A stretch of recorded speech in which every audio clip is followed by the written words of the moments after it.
In this video, I'm going to show you how to insert a contact form into your WordPress blog. And it's a good idea to have a contact form so that people can get in touch with you to ask you questions about blog postings or products that you might be selling as an affiliate and so on. The simplest way to insert a contact form is to use a plugin. So I'm going to install one now. Come here to plugins and then add new, and I'll do a search here for contact form and click on search plugins,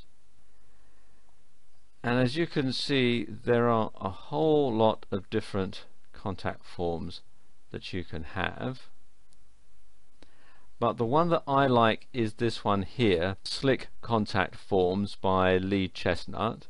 So I'm going to go ahead and install it. So click on install now and click on OK. And that's installed. So I'm going to click on activate plugin. And there we are, the plugin is activated. So now I need to configure it. So come down here to settings.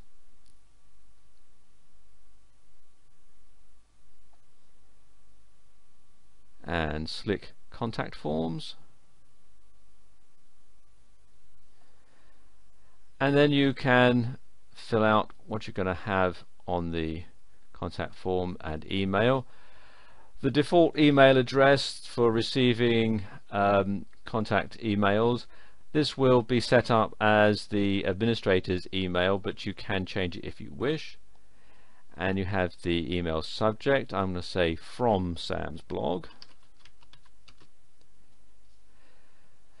There are a couple of options here. You can include the IP address, which is a good idea because that can help track down anybody who's trying to spam you via your contact form, and include the page URL. I would check that one as well, because then that gives you an idea as to what pages people are viewing when they have a query to get in touch with you.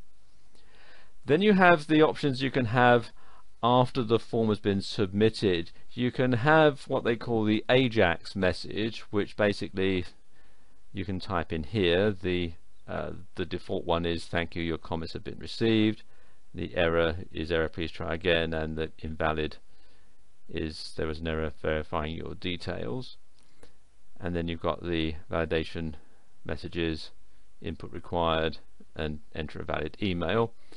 You can also, if you wish, have a redirect, and you can enter here the URL of the page that you want people to go to after the email has been sent, or if there's an error, and so forth. I'm going to stick with the Ajax message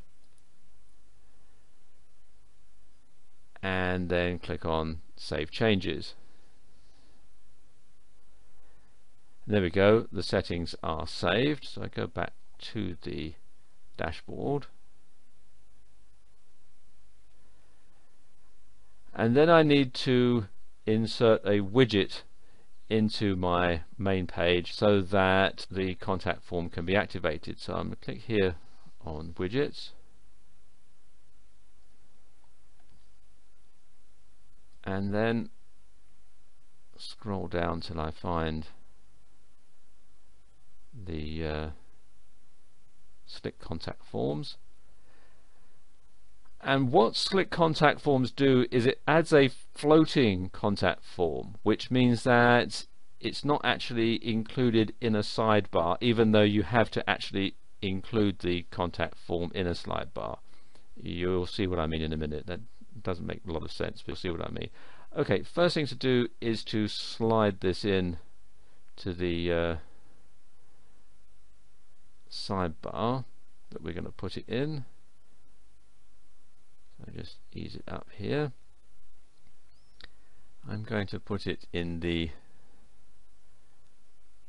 left sidebar. I'm just going to put it in here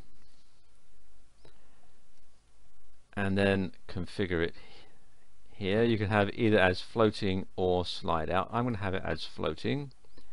and the tab text contact us.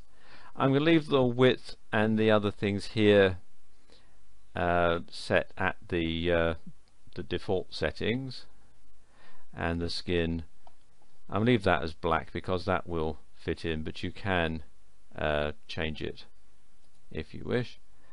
Again, we're leaving the email where it is and the form text at the top.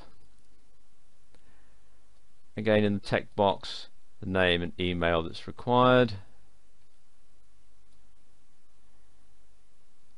and the location I'm going to leave it here at left, but you can change it if you wish. So we'll do that, and now click on save, and there we go, that's done.